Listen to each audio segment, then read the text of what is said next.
ijuru uzaryinjira biragoye ntabwo nkunda kubeshya kuko mba nteganya ko Imana ishobora kuzambabarira nirinda kongera ibyaha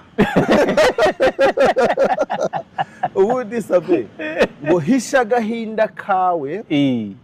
imbere y'abasekana imbereka kuko kuririra mu maso y'utaguhoza ni nko gusonzera mu rugo rw'umurozi kugira ngo arakuzanira ibiryo akongeza uburozi agahita asya ubundi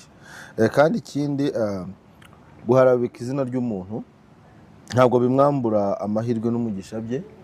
ni nko kogosha intare wibesha ko izahinduka imbwa guharabika izina rya Sabe guharabika uyu murungi munyengabe no kogosha intare wibwira ko umunsi mwe izaba imbwa uba uri kwibeshya urayogosha ariko ni intare gusa tuzamera kandi ikindi ngo utanga inshuti ze ngo zibe iminyago amaso y'abana be aziheba kuko abantu benshi bafite inkovu zitabarika kubera ko bahoberanye n'amaboko